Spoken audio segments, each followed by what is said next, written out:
November 12th through the 16th, taking place in Florida, as World Cup has always historically been in Florida. It was actually in New York in the very early days.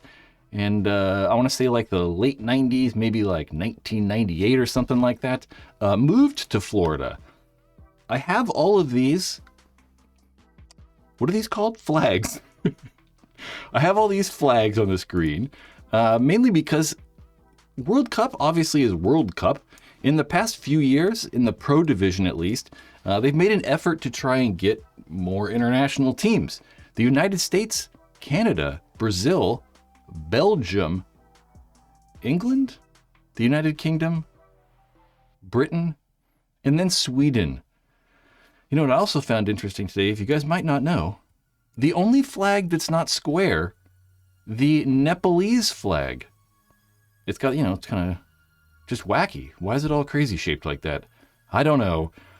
But the teams that they did invite this year are those four. So that's why we're getting those additional countries, right? Like Sweden, obviously Joy Division, the Lucky 15s are playing out of England. And then Papelato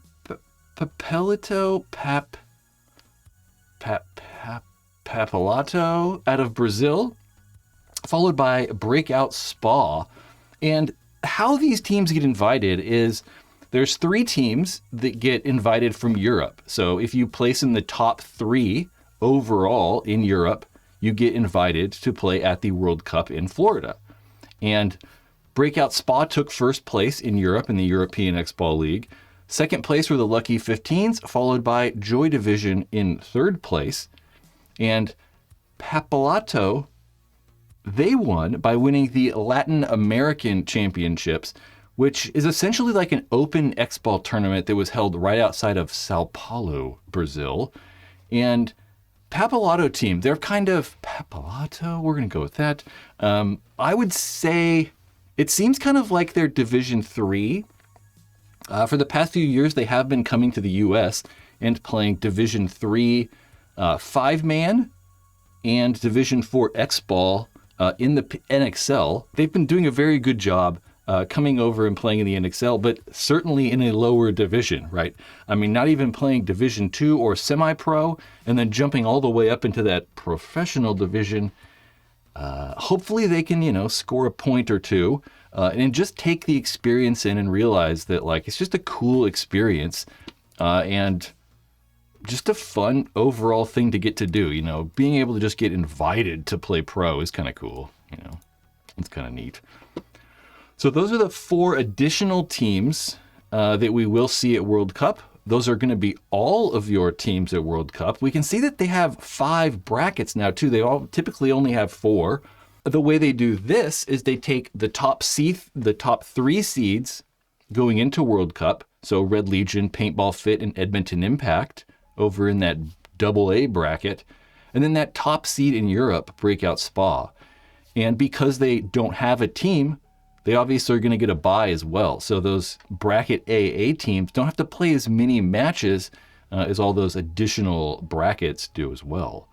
But they will end up playing everybody. So that first AA bracket is kind of insane. I mean, Breakout Spa, unfortunately, getting put with Red Legion, Paintball Fit, and Impact is going to be pretty rough. But it's also going to be very difficult for Impact or Paintball Fit or Red Legion, having to go up against the other 2 best teams in the league.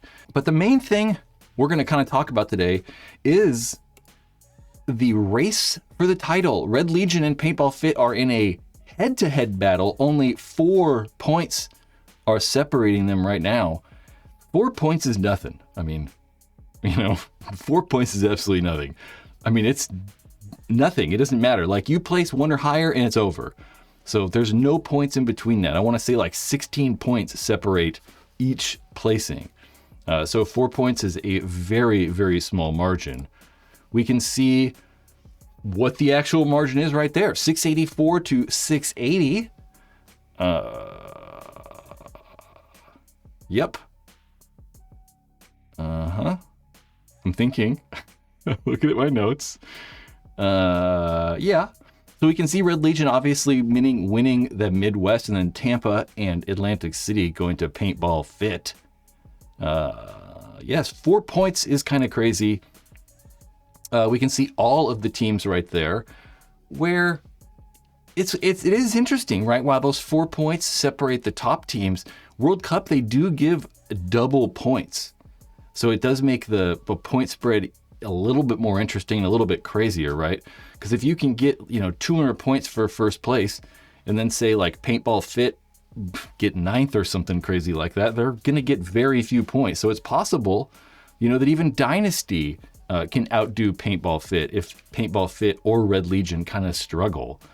So having all of those points available for a World Cup makes it interesting all around, not only because of Paintball Fit and Red Legion are close, but just anybody can kind of still win.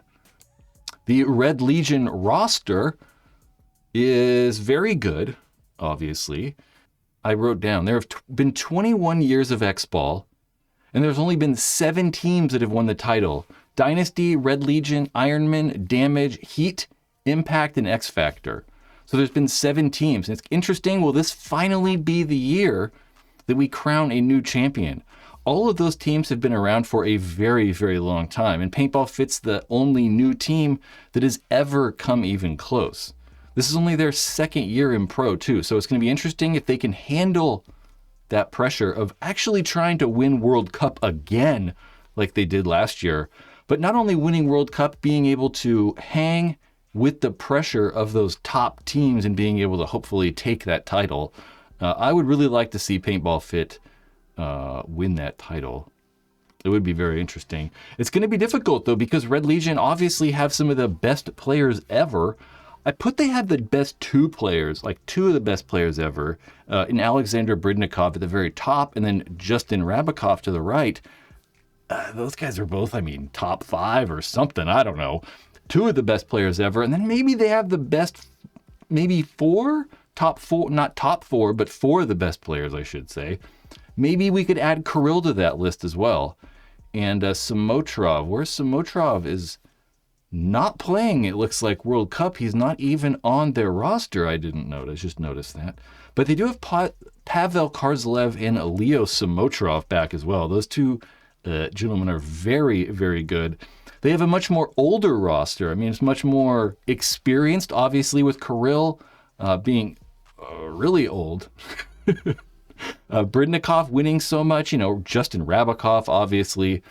Those guys have a ton of experience. They're used to winning those championships. Obviously, these guys have not all of them, but many of them have won multiple series titles, both in the PSP and NXL, as well as many tournaments.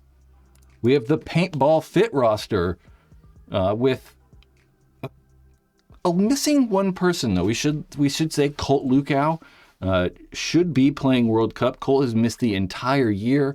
Say their emotional leader, their on the field and off the field leader. So it's good to see that Colt has recovered from his leg injury and will be, I assume what I've heard, he will be playing at World Cup. But they do have that younger team, right? So can they handle that pressure? Younger in experience and certainly younger in age. One of the things I said earlier was how old Kirill is. Kirill, damn, where did I write that down? So Kirill has been playing pro paintball longer than Cyrus Geringer has been alive. So I think Cyrus is 24, and Kirill has been playing pro, at least, I want to say since 2000, so I want to say Kirill Pifferdini over on Red Legion, Kirill right there at the bottom left, has been playing pro longer than Cyrus has been alive, which I find just kind of crazy. They are young, but like I said, they've been winning. That's all they have ever done is won. This is their 2nd year in pro. Kinda, technically, the team in 2001 also played as AC Dallas, but did just god-awful and pretty much got last place every tournament. They swept the semi-pro division in 2003, and then were the 2nd rookie team to ever win a pro tournament next to Dynasty. If we want to count that as their rookie year, because they did have all those, that AC Dallas year. Here's just some stats that I don't know. I don't know what there is to take away from this. I think that the big probably takeaway from these stats is that they run the same guys a lot. Obviously, Paintball Fit have a much smaller roster, but even then, you can see them running really those 5 guys. We have John Chavez, we have Seabaugh, we have Trent Mason, we have Scott Stewart, and Cyrus really running the bulk of those points. But if Colt comes back at World Cup, it's highly likely that we will see Colt added to that main rotation. But the Russians are kind of doing the same thing. You see Karzalev at the top, Justin Rabakov, followed by Bridnikov, Kirill. Those 4 players playing a bulk of the points. But getting it done, I mean, obviously, those are some of the best players ever.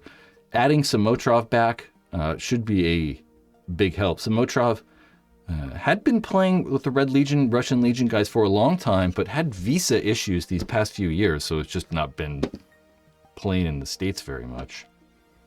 Bunch of stats. A very interesting game will be Red Legion playing Paintball Fit. They play at 2 p.m. on Saturday, I believe it was. Huge clash in styles. We have the Red Legion guys that play really, really fast.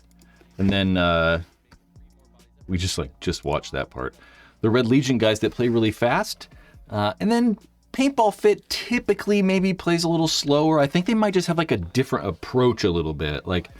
Paintball Fit definitely want to shoot guys off the break.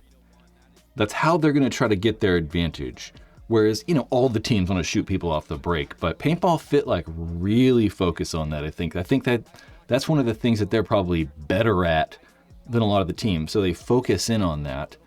Whereas Red Legion, I don't know, obviously focus on that, but I think that they want to win points more with their aggressiveness and their individual skill or something like that, more so than shooting off the break and maybe as much teamwork as Paintball Fit, where that Red Legion guys might be a little more loose in freestyle.